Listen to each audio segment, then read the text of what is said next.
Hello जय हिंद, नमस्कार दोस्तों। मैं जितेंद्र आप सभी का आपके अपने YouTube channel Republican GS classes में स्वागत करता हूं। दोस्तों, आज के इस वीडियो में हम मध्यकालीन भारत के इतिहास में मुगल वंश के तीसरे शासक अकबर के बारे में पढ़ेंगे, जिनका कार्यकाल 1556 से 1605 ईस्वी तक रहा है। इसके पहले वाले वीडियो में दोस्तों हमने बाबर के विषय में पढ़ा था, उसके बाद हुमायूं के विषय में, और उसके बाद फिर हुमायूं को कैसे भारत से भगाकर शेरशाह सूरी दिल्ली की गद्दी पर बैठता है, और फिर उसके बाद 1555 में कैसे फिर से पुनः हुमायूं अपना खोया हुआ राज्य प्राप्त करता है। इन सबको हमने पिछले वीडियो में देखा था। अगर दोस्तों आपने वो वीडियो नहीं देखे हैं तो आप हमारे चैनल को सब्सक्राइब करके और प्लेलिस्ट में जाकर उन वीडियोस को देख सकते हैं। आइए दोस्तों जानते हैं अब अकबर के विषय में। दोस्तों, अकबर का पूरा नाम जलालुद्दीन मोहम्मद अकबर था, जिनका जन्म 15 अक्टूबर सन 1542 ईस्वी को अमरकोट के राजा वीरसाल के यहाँ सिंध प्रांत में हुआ था, जो कि वर्तमान में पाकिस्तान में है। इनकी मृत्यु 27 अक्टूबर 1605 ईस्वी को 63 वर्ष की आयु में फतेहपुर सीकरी, जो कि आगरा में है, वहाँ पर हुई थी। दोस्तों, अकबर का जन्म 15 अक्टूबर 1542 ईस्वी को हमीदा बानो बेगम के गर्भ से हुआ था, और इनका जन्म अमरकोट के राणा वीरसाल के महल में हुआ था। क्योंकि दोस्तों हम जानते हैं 1540 ईस्वी को बिलग्राम या कन्नौज में हुमायूं और शेरशाह सूरी के बीच युद्ध हुआ था, जिसमें हुमायूं पराजित हुआ और दिल्ली पर शेरशाह सूरी का कब्जा हो गया था। तब हुमायूं को दिल्ली छोड़कर भागना पड़ा था, और उसने दिल्ली से भागकर अमरकोट के राजा वीरसाल के यहाँ शरण प्राप्त की थी, और राजा वीरसाल के ही यहाँ अकबर का जन्म हमीदा बानो बेगम की गर्भ से होता है। फिर उसके बाद दोस्तों वह ईरान चला जाता है अपनी फैमिली को राजा वीरसाल के यहाँ छोड़कर ही, और जिस समय वह ईरान भाग गया था उसी समय अकबर को उसके चाचा कामरान ने उसे काबुल उठा ले गए थे। क्योंकि दोस्तों वो जानते थे कि हुमायूं एक ना एक दिन कामरान पे आक्रमण करेगा। क्योंकि दोस्तों हम पहले वीडियो में देख चुके हैं, जब हुमायूं को ज़रूरत थी तब इसके भाइयों ने इसका साथ नहीं दिया था। इसीलिए कामरान हुमायूं के बेटे अकबर को उठा ले गया था, ताकि कभी भविष्य में अगर हुमायूं उस पर आक्रमण करे तो वह अकबर का इस्तेमाल करके बच सके और हुमायूं को घुटने टेकने पर मजबूर कर दे। और दोस्तों हमने पिछले वीडियो में ये भी देखा था कि किस प्रकार से जब ईरान पहुंचकर वह नौकरी करता है वहां के शाह तहमास के यहाँ, फिर उनकी मदद से जब वह 1552 ईस्वी में पुनः काबुल और कंधार पर आक्रमण करता है, तो उस समय कामरान ने अकबर को एक दीवार से बांध दिया था, जिस समय उधर से दोनों तरफ से गोलाबारी हो रही थी। उस समय अकबर की जान महामंगा ने बचाई थी। इसी वजह से अकबर अपनी माता से ज़्यादा महामंगा को मानता था।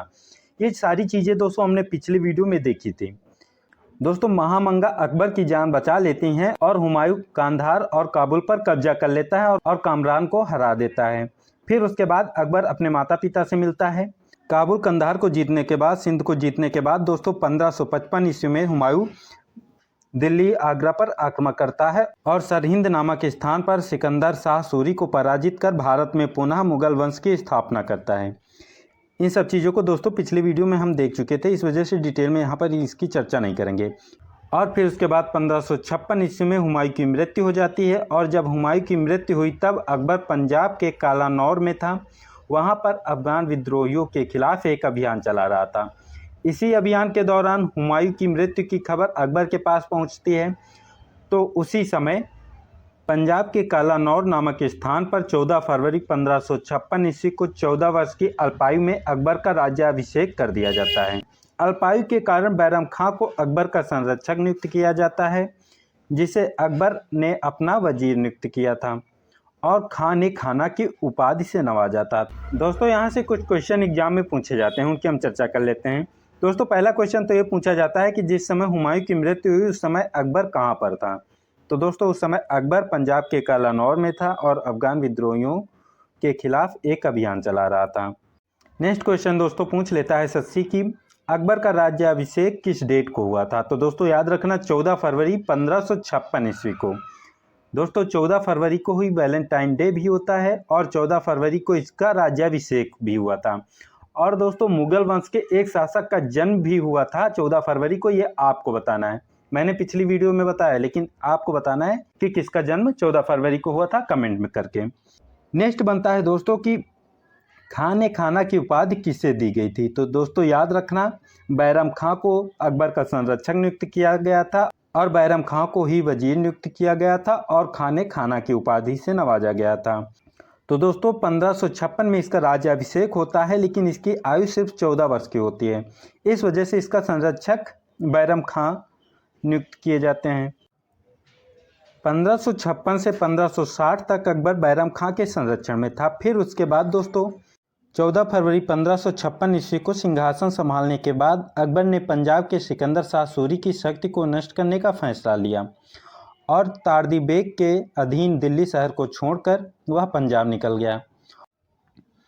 और इसी मौके का फ़ायदा उठाते हुए एक हिंदू शासक हेमू ने दिल्ली पर हमला कर दिया और तारदी बेग खान शहर छोड़कर भाग गया। और तारदी बेग पंजाब जाकर अकबर और बैरम खां के सामने हेमू के बारे में बताने लगा।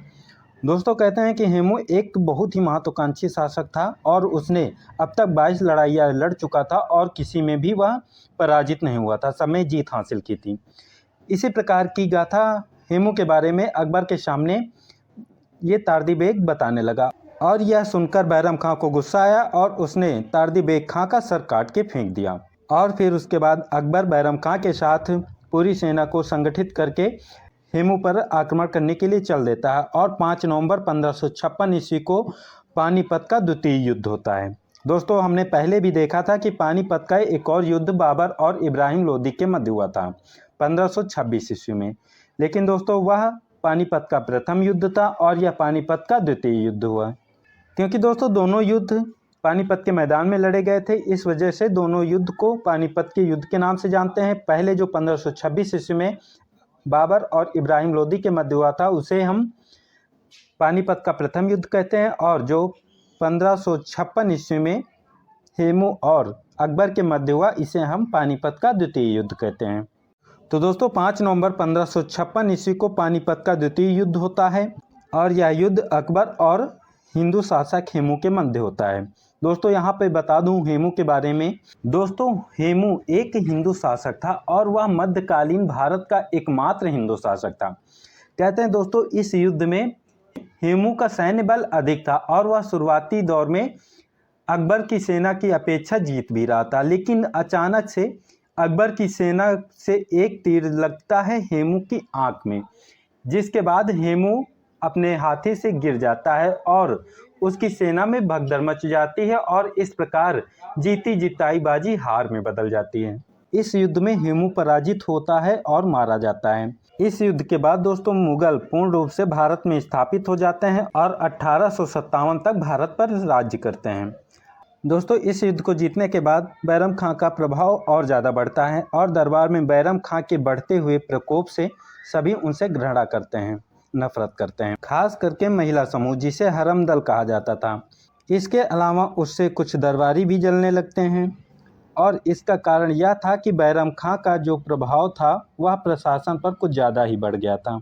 दोस्तों बैरम खां का प्रभाव इतना अधिक बढ़ गया था कि अकबर का प्रभाव कम दिखने लगा था और बैरम खां का प्रभाव सभी जगह पर अकबर से ज़्यादा दिखने लगा था। इसके अलावा ये दूसरा कारण यह भी था कि बैरम खां एक शिया मुसलमान था, जबकि अकबर के अधिकतर दरबारी सरदार सुन्नी मुसलमान थे। इस कारण से भी दरबारी बैरम खां से जलने लगे थे और उसे पसंद नहीं करते थे। दूसरी ओर अकबर ने भी कई ऐसे अवसर देखे थे जब वह चाहता कुछ और था और बैरम खां करता कुछ और था। ऐसे में बैरम खां से अकबर की भी दूरियां बढ़ने लगी थीं। वहीं पर अकबर को उसकी दाई माँ महम अंगा और उसके कुछ दरबारी सरदारों ने भी भड़काना शुरू कर दिया। वहीं अकबर को भी यह महसूस होने लगा था कि शायद बैरम खां हमारे मामले में आवश्यकता से अधिक हस्तक्षेप करने लगे हैं। इस वजह से दोनों के बीच में दूरियां आती हैं और अकबर ने बैरम खां को पद से हटाने का निर्णय कर लिया और इन कारणों की वजह से अकबर और बैरम खां के बीच तिलवाड़ा का युद्ध होता है। दोस्तों 1560 ईस्वी में जब बैरम खां दिल्ली से बाहर एक अभियान पर गया हुआ था, तभी अकबर ने उसे वहां पर सूचना भिजवाई कि खान बाबा आप वापस दिल्ली ना आकर वहीं से मक्का के लिए यात्रा पर निकल जाइए। जिसके बाद बैरम खां अकबर के आदेश को मान लेता है और मक्का की यात्रा पर निकल पड़ता है। लेकिन बैरम खां के यात्रा जाने के क्रम में मुगलों की सेनाओं द्वारा उनके साथ अच्छा बर्ताव नहीं किया जाता है और उन पर हमला कर दिया जाता है, जिसके बाद अकबर की सेना और बैरम खां की सेना के बीच एक युद्ध छिड़ जाता है जिसे हम तिलवाड़ा के युद्ध के नाम से जानते हैं। इस युद्ध में बैरम खां की हार हो जाती है और उसे बंदी बना लिया जाता है, लेकिन अकबर उन्हें खान बाबा कहकर बुलाते थे और वे उनके सहयोगी प्रधानमंत्री और सेनापति रह चुके थे और काफ़ी युद्धों में उनकी सहायता की थी। इसलिए अकबर ने उन्हें 3 विकल्प दिए। पहले विकल्प में अकबर ने बैरम खां से कहा कि खान बाबा, आप मुग़ल सल्तनत में से कोई भी एक राज्य चुन लीजिए, वहां आपको सूबेदार बना दिया जाएगा। दूसरे विकल्प में ये कहा कि आप सभी बातें भुलाकर हमारे सुरक्षा सलाहकार बन जाइए। तीसरा विकल्प यह दिया कि आप मक्का की तीर्थ यात्रा पर चले जाइए और वहां से वापस लौटकर मत आइए, वहीं पर अपना संपूर्ण जीवन व्यतीत करें। इन विकल्पों के बाद बैरम खां ने मक्का जाकर अपना संपूर्ण जीवन व्यतीत करने का फैसला लिया, क्योंकि दोस्तों बैरम खां प्रधानमंत्री या वजीर जैसे सम्मानजनक पद पर कार्य कर चुके थे। ऐसे में वह एक सूबेदार के पद पर कैसे कार्य कर सकते थे, इसलिए उन्होंने इन छोटे पदों पर कार्य करने के बजाय मक्का जाना उचित समझा और वह मक्का की यात्रा पर निकल लिए। लेकिन दोस्तों बैरम खां जब मक्का जा रहे होते हैं तो गुजरात के पाटन नामक स्थान पर अफगान सरदार मुबारक खां उस पर आक्रमण कर उसकी हत्या कर देता है। मुबारक खां दोस्तों एक अफगान सरदार का बेटा था जिसकी हत्या बैरम खां ने मच्छीवाड़ा के युद्ध में कर दी थी। इसलिए मुबारक खां बहुत दिनों से इस फिराक में था कि जब मौका मिले वह अपना बदला ले सके और बैरम खां की हत्या कर सके, और वह मौका उसे गुजरात के पाटन में मिला और उसने बैरम खां की 1561 ईस्वी में हत्या कर दी और उसे मौत के घाट उतार दिया। इसके बाद दोस्तों जब बैरम खां की मृत्यु की खबर अकबर को मिलती है तो वह बैरम खां की विधवा सलीमा बेगम और उसके पुत्र अब्दुल रहीम को अपने संरक्षण में ले लेता है ताकि वे बैरम खां की मृत्यु के बाद सड़कों पर न भटकें। इसके बाद अकबर ने अपने चाचा की लड़की सलीमा बेगम, जो बैरम खां की विधवा थी, उससे विवाह कर लेता है और उसके पुत्र अब्दुल रहीम को शाही शिक्षा दिलाता है। इसके अलावा उसे अपने नवरत्नों में शामिल करता है और उसे अब्दुल रहीम खान खाना की उपाधि से नवाजता है। दोस्तों अभी तक अकबर बैरम खां के संरक्षण में, या कह सकते हैं कि बैरम खां के आदेश के अनुसार शासन कर रहा था, और 1561 में इसकी जब मृत्यु हो जाती है तो फिर उसके बाद अकबर के शासन पर हरम दल का यानी कि पर्दा शासन का प्रभाव बढ़ जाता है। ये पर्दा शासन या पेटीकोट सरकार क्या है, तो दोस्तों आपको बता दें अकबर के शासन के शुरुआत के दिनों में 1560 ईस्वी से 1564 ईस्वी तक वह अपनी धाय माँ माहम अंगा और उसके पुत्र आदम खां व उसके संबंधियों के साथ रहता था, जिसके कारण अकबर के शासन पर उनके संबंधियों का काफ़ी प्रभाव था और इसी वजह से 4 वर्ष के शासनकाल को पर्दा शासन या पेटीकोट सरकार कहा जाता है। और दोस्तों इसमें खासकर हरम दल का सबसे ज़्यादा प्रभाव था, जिसमें सबसे हेड थी महामंगा, और ये महामंगा वही थी जिन्होंने 1552 ईस्वी में काबुल और कंधार पर जब हुमायूं ने आक्रमण किया था तो हुमायूं के भाई कामरान ने अकबर को दीवार से बांध दिया था और उस समय अकबर की जान इन्हीं महामंगा ने बचाई थी। इसी वजह से अकबर अपनी माँ से भी ज़्यादा इन्हें मानता था, इसी वजह से इस समय शासन पर प्रभाव भी इन्हीं का था। इसके बाद दोस्तों बात करते हैं कि किस प्रकार से पर्दा शासन समाप्त हुआ।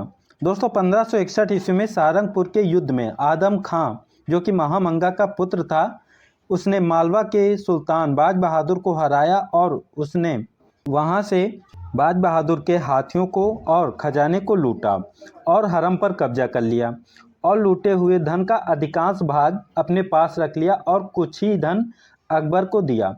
लेकिन बाद में जब अकबर को पता चला तो अधम ने अकबर के सामने आत्मसमर्पण कर दिया और अकबर ने माहम के प्यार के चलते अधम को माफ़ कर दिया। लेकिन दोस्तों अधम की गद्दारी के बाद अकबर ने अतागा खान को प्रधानमंत्री नियुक्त किया और अधम को हटा दिया, जिससे नाराज होकर अधम ने भरे दरबार में घुसकर अतागा खां को मौत के घाट उतार दिया, जिसके बाद अकबर को गुस्सा आया और अकबर ने अधम खां को मारने का आदेश दे दिया। इसके कुछ ही समय बाद माहम की भी मौत हो गई। इसके बाद फिर धीरे धीरे 1564 ईस्वी तक पर्दा शासन पूर्ण रूप से समाप्त हो गया और अकबर पूर्ण रूप से शासन करने लगा। और फिर उसके बाद अकबर ने अपने साम्राज्य का विस्तार करना शुरू किया अकबर का साम्राज्य विस्तार दो वर्गों में विभाजित किया जा सकता है, उत्तर भारत की विजय और दक्षिण भारत की विजय। सबसे पहले हम जानते हैं कि अकबर ने उत्तर भारत में क्या क्या विजय किए, कहाँ कहाँ पर अभियान चलाए। दोस्तों, सबसे पहले अकबर ने मालवा पर विजय प्राप्त की। अकबर ने 1561 ईस्वी में मालवा पर अभियान चलाया। उस समय मालवा का शासक बाज बहादुर था। अकबर ने इस अभियान का नेतृत्व धामा के पुत्र आदम खां को सौंपा था। आदम खां ने इस अभियान में बाज बहादुर को पराजित करके मालवा की राजधानी सारंगपुर पर अधिकार कर लिया था और ढेर सारा धन लूटा था और धन का अधिकांश भाग अपने पास रखा था। इसी के बाद दोस्तों अकबर ने इसकी हत्या की थी, जो अभी हमने बात की थी पहले, वो इसी युद्ध के बाद थी। इसके बाद दोस्तों दूसरा अभियान चुनार की विजय था। दोस्तों 1561 में ही अकबर ने चुनार पर अभियान किया और इस अभियान का नेतृत्व आसफ खां, जो कि उसका दूसरा प्रमुख सेनापति था, उसने किया और चुनार के किले पर जीत हासिल की। इसके बाद दोस्तों गोंडवाना पर आक्रमण करता है और गोंडवाना पर आक्रमण अकबर के महत्वपूर्ण आक्रमणों में से एक महत्वपूर्ण आक्रमण माना जाता है। इस अभियान का नेतृत्व आसफ खां ने किया था। इस समय यहाँ पर 3 वर्ष का बालक जिसका नाम वीर नारायण था, वह शासन कर रहा था। हालांकि वास्तविक शासन वीर नारायण की माता, जिनका नाम दुर्गावती था, वह 16 वर्षों से वहाँ एक संरक्षिका के रूप में शासन कर रही थी और बहुत अच्छे से अपना शासन चला रही थी।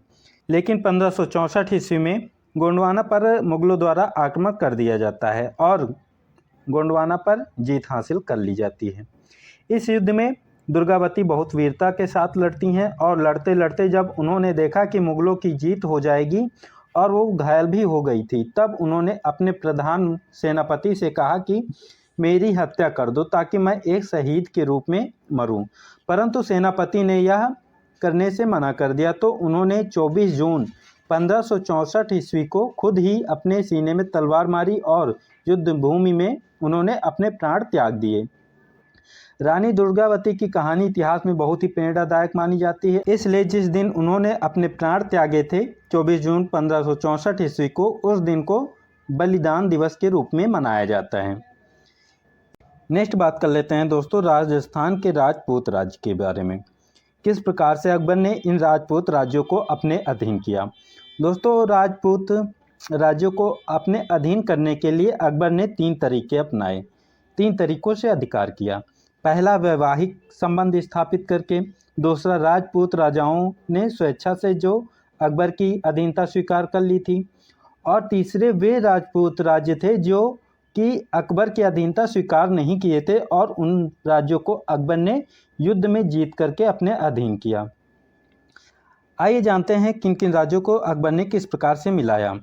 दोस्तों सबसे पहले उसने आमेर को विजय किया। अकबर ने 1562 ईस्वी में आमेर जयपुर की यात्रा की। वहाँ के राजा भारमल, जिसे बिहारी मल के नाम से भी जाना जाता है, उसने स्वेच्छा से अकबर की अधीनता स्वीकार कर ली और अपनी पुत्री हरखा बाई, जिसे जोधा बाई के नाम से जाना जाता है, उसका विवाह अकबर से करवा दिया। राजा भारमल ने न केवल अपनी पुत्री का विवाह अकबर से करवाया, इसके साथ साथ उन्होंने अपने पुत्र भगवान दास और अपने पोते मान सिंह को भी अकबर के साथ भेज दिया और वो दोनों अकबर की सेना में शामिल हो गए और एक अच्छे पद पर अकबर के यहाँ सेवा देते रहे। और आगे चलकर मान सिंह सबसे प्रमुख सेनापतियों में शामिल रहा और अकबर के दरबारियों में भी शामिल रहा। फिर इसके बाद मेवाड़ का अभियान करता है और उस समय चित्तौड़ या मेवाड़ पर राजा उदय सिंह का शासन था। 1567 ईस्वी में अकबर ने स्वयं मेवाड़ की राजधानी चित्तौड़ का अभियान किया और कई महीनों के संघर्ष के बाद 1568 ईस्वी में चित्तौड़ पर मुगलों का अधिकार हो जाता है। इस अभियान में अकबर ने जिहाद का नारा दिया था और निर्दोष जनता का कत्लेआम करवाया था। यह घटना अकबर के शासनकाल का एक कलंक मानी जाती है। इसके अलावा अकबर को एक महान शासक कहा जाता है। दोस्तों इतिहास में 2 शासकों को महान कहा जाता है, एक मौर्य सम्राट अशोक के साथ महान शब्द लगता है और दूसरा अकबर के साथ महान शब्द लगता है। उन्हें अशोक महान कहा जाता है, इन्हें अकबर महान कहा जाता है। इसके बाद दोस्तों हल्दी घाटी का युद्ध होता है और हल्दी घाटी का युद्ध 18 जून 1576 ईस्वी को होता है। इस युद्ध में अकबर की ओर से लड़ने वाला सेनापति मान सिंह था जो राजा भारमल के पोते थे, और आसफ खां जो पहले से ही अकबर का प्रमुख सेनापति था। और दूसरी ओर राणा प्रताप की ओर से लड़ने वाला सेनापति हाकिम खां था। हकीम खां जो एक मुस्लिम सेनापति था, वह हिंदू शासक राणा प्रताप की ओर से लड़ रहा था, और दूसरी तरफ हिंदू सेनापति मान सिंह जो मुसलमान शासक अकबर की तरफ से लड़ रहा था। दोनों गुटों के बीच भीषण युद्ध होता है और अंत में अकबर को जीत प्राप्त होती है और राणा प्रताप को अपना क्षेत्र छोड़कर भागना पड़ता है। परंतु कुछ समय बाद राणा प्रताप अपना चित्तौड़ का साम्राज्य पुनः प्राप्त कर लेते हैं और इसके बाद 1597 ईस्वी में राणा प्रताप की मृत्यु हो जाती है। परंतु तब तक वे अपने काफ़ी साम्राज्य को जीत चुके थे और उनके बाद उनका पुत्र अमर सिंह शासक बनता है और अकबर के शासनकाल में चित्तौड़ पर कभी भी पूरी तरह से कब्जा नहीं हो पाता है और मेवाड़ का संघर्ष अकबर के पुत्र जहांगीर तक जारी रहता है। इसके अलावा अन्य राजपूत राज्यों में जैसे मेड़ता, रणथंभौर, कलिंजर, मारवाड़, बीकानेर, इन सभी ने अकबर की अधीनता स्वीकार कर ली थी और देखते ही देखते जो प्रमुख राजपूत राज्य थे वे अकबर साम्राज्य में विलीन हो गए थे। इन राजपूत राज्यों को जीतने के बाद अकबर गुजरात पर अभियान करता है और गुजरात पर मुजफ्फर खान का शासन था और गुजरात पर 1572 ईस्वी में अकबर ने स्वयं आक्रमण किया और इस आक्रमण में अकबर ने जीत प्राप्त की और सूरत के क्षेत्र को जीत लिया था। और जैसे ही अकबर वहां से वापस लौटा, पुनः वहां पर विद्रोह हो गया। फिर उसके बाद विद्रोह को दबाने के लिए 1573 ईस्वी में पुनः तेजी से वह वहां पहुंचकर विद्रोह को दबा देता है। इसके बाद दोस्तों बिहार बंगाल विजय करता है। 1574 से 1576 के मध्य बिहार में दाऊद खां कर्रानी का शासन था। अकबर और उसका सेनापति मुनीम खां ने बिहार पर आक्रमण किया और दाऊद खां को हराया और वहां से भगा दिया और बिहार और बंगाल के क्षेत्र पर अपना अधिकार कर लिया। इसके अलावा अकबर ने उत्तर पश्चिम भारत के क्षेत्र जो वर्तमान में पाकिस्तान और अफगानिस्तान का क्षेत्र है, उस क्षेत्र में काबुल, कश्मीर, सिंध, बलूचिस्तान, कंधार और पूर्वी भारत में उड़ीसा पर भी अभियान चला के इन जगहों पर विजय प्राप्त करी और अपना अधिकार कर लिया। तो दोस्तों अभी तक हमने उत्तर भारत विजय के बारे में जाना, अब जानते हैं अकबर द्वारा दक्षिण भारत के विजय के बारे में।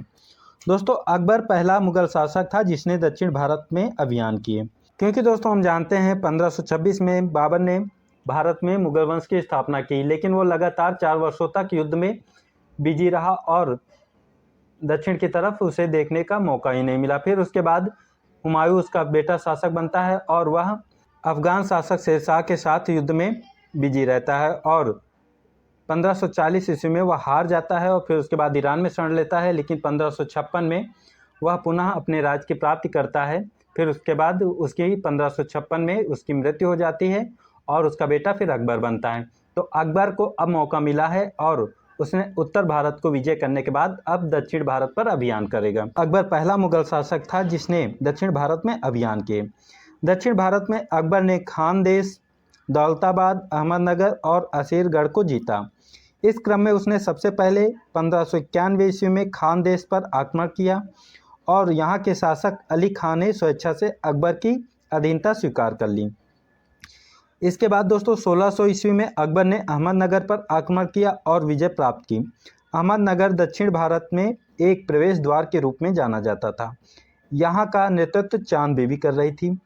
फिर उसके बाद दोस्तों 1601 ईस्वी में अकबर ने असीरगढ़ के किले को जीता। यह अभियान अकबर का अंतिम अभियान था। तो दोस्तों याद रखना कि अकबर का अंतिम अभियान कौन सा था, तो अकबर का अंतिम अभियान असीरगढ़ का अभियान था। इस प्रकार अकबर दक्षिण भारत के अधिकांश भाग पर जीत प्राप्त करने में सफल रहा। 1601 में असीरगढ़ के किलों को जीतने के बाद अकबर की मृत्यु 29 अक्टूबर सन 1605 ईस्वी में हो जाती है। और दोस्तों इस दक्षिण विजय के बाद अकबर ने सम्राट की पदवी धारण की थी। तो दोस्तों ये याद रखना कि अकबर ने सम्राट की पदवी कब धारण की थी, तो उसने दक्षिण विजय के बाद सम्राट की पदवी धारण की थी। इसके बाद दोस्तों 29 अक्टूबर सन 1605 ईस्वी को अकबर की मृत्यु हो जाती है और उसे आगरा के पास सिकंदरा में दफनाया गया, जहां उसका कलापूर्ण मकबरा बना हुआ है। आप फोटो में देख सकते हैं, ये अकबर का मकबरा है। अकबर की मृत्यु के पश्चात उसका बेटा सलीम जहांगीर के नाम से मुगल साम्राज्य का अगला बादशाह नियुक्त होता है। आइए दोस्तों अब जान लेते हैं अकबर के शासनकाल में वास्तुकला के बारे में। किस किस चीज़ का निर्माण अकबर के शासनकाल में हुआ था। दोस्तों अकबर के शासनकाल में हुमायूं का मकबरा बना था, जो कि ईरानी संस्कृति से प्रभावित था, जिसका वास्तुकार मिर्ज़ा गयास बेग था और यह उसकी पत्नी हमीदा बानो बेगम द्वारा बनवाया गया था। यह मकबरा दिल्ली में स्थित है। फिर उसके बाद दोस्तों आगरा का किला, लाहौर का किला अकबर ने बनवाया था। उसके बाद जहांगीर महल, फतेहपुर सीकरी और जोधाबाई महल भी इसी के टाइम पे बना था। पंचमहल, बीरबल का महल, खास महल, तुर्की सुल्तान की कोठी, दीवाने आम, दीवाने खास, जामा मस्जिद, शेख सलीम चिश्ती का मकबरा, ये सभी अकबर के टाइम पे बने थे। इनको हम अभी नेक्स्ट वीडियो में दोस्तों हम डिटेल में बताएंगे कि कहाँ कहाँ से क्वेश्चन बन सकता है। इन सब चीज़ों की चर्चा हम अगले वीडियो में डिटेल में करेंगे। अकबर से संबंधित महत्वपूर्ण तिथियों को देख लेते हैं। तो दोस्तों 1562 ईस्वी में इसने दास प्रथा का अंत किया था और 1562 ईस्वी में ही अकबर ने हरम दल से मुक्ति पाई थी। दोस्तों यहाँ पे 1564 कर लेना, क्योंकि दोस्तों हम जानते हैं 1564 में महामंगा की मृत्यु के पश्चात पूर्ण रूप से पर्दा शासन समाप्त होता है। फिर उसके बाद 1563 ईस्वी में तीर्थ यात्रा कर समाप्त करता है और 1564 ईस्वी में जजिया कर, जो कि एक धार्मिक कर था जो कि हिंदुओं से वसूला जाता था, उसकी समाप्ति करता है। फिर 1565 ईस्वी में धर्म परिवर्तन पर पाबंदी अकबर द्वारा लगा दी जाती है। 1571 में फतेहपुर सीकरी की स्थापना करता है और 1571 ईस्वी में ही आगरा से फतेहपुर सीकरी अपनी राजधानी को स्थानांतरित करता है। 1575 ईस्वी में इबादत खाने का निर्माण करता है, स्थापना करता है और फतेहपुर सीकरी में इबादत खाने का निर्माण कर प्रत्येक बृहस्पतिवार को धार्मिक चर्चा का आयोजन निश्चित किया जाता था। प्रारंभ में अकबर ने सुन्नी मुसलमान विद्वानों को ही चर्चा में आमंत्रित किया था, किंतु उनके बीच विवादों ने अकबर को असंतुष्ट कर दिया और वह इस निष्कर्ष पर पहुंचा कि सत्य सभी धर्मों में है, अतः इसके सार को समझने के लिए हमें सभी धर्मों के पक्षों को जानना चाहिए। फिर उसके बाद अकबर ने 1575 में इबादत खाने का निर्माण कराया था, स्थापना की थी। उसके बाद 1578 ईस्वी में इसने सभी धर्मों के लिए खोल दिया और सभी धर्मों का प्रवेश इसमें अलाउ कर दिया। 1578 ईस्वी में अकबर ने विभिन्न धर्म गुरुओं को चर्चा के लिए आमंत्रित करना शुरू किया। फिर उसके बाद दोस्तों इसने मजहर की घोषणा की। अकबर ने मजहर की संकल्पना के द्वारा यह अधिकार प्राप्त किया कि यदि किसी धार्मिक विषय पर धार्मिक गुरुओं के बीच मतभेद की स्थिति बनती है तो उसकी अंतिम व्याख्या का अधिकार शासक के पास रहेगा। हमें यह भी याद रखना होगा कि इसके द्वारा शासक को कुरान की व्याख्या का अधिकार नहीं दिया गया था। तो क्या हुआ था दोस्तों कि दो धर्मगुरुओं या कई सारे धर्मगुरुओं के बीच चर्चा होती थी। उन चर्चा में अगर कोई ऐसा बिंदु आता था जहां पर वो दोनों लोग उसकी प्रॉपर व्याख्या करने में, उसे समझाने में असफल हो जाते थे, मतभेद होता था, तो उस पर अकबर स्वयं एक निर्णय देता था और वह निर्णय सभी के लिए मान्य होता था। अर्थात कह सकते हैं कि अंतिम व्याख्या का अधिकार अकबर के पास था। लेकिन दोस्तों याद रखना कि इसमें कुरान की व्याख्या का अधिकार अकबर के पास नहीं था, उसे नहीं दिया गया था। और फिर इसके बाद 1580 ईस्वी में 10 साल बंदोबस्त शुरू होता है और 1582 ईस्वी में अकबर ने एक नए धर्म दीन ए इलाही नामक धर्म की घोषणा की और 1582 ईस्वी में सूर्य पूजा व अग्नि पूजा का प्रचलन कराया। 1583 ईस्वी में इलाही संवत की स्थापना की। एक नया कैलेंडर था जिसे इलाही संवत कहते थे। दोस्तों इस वीडियो में हमने अकबर के बारे में जानने का प्रयास किया और उसके जीवन के बारे में जाना और उसके द्वारा किए गए प्रमुख अभियानों के विषय में भी जाना। नेक्स्ट वीडियो में दोस्तों हम अकबर के प्रशासनिक व्यवस्था और अकबर की धार्मिक नीति, वित्तीय सुधार, वित्तीय व्यवस्था और भू राजस्व व्यवस्था के बारे में अगले वीडियो में दोस्तों हम पढ़ेंगे। तो उम्मीद है दोस्तों ये वीडियो आपको पसंद आया होगा। अगर पसंद आया है तो प्लीज़ इसे लाइक, शेयर और सब्सक्राइब करें। मिलते हैं नेक्स्ट वीडियो में अकबर के बारे में और महत्वपूर्ण जानकारी के साथ। थैंक यू दोस्तों।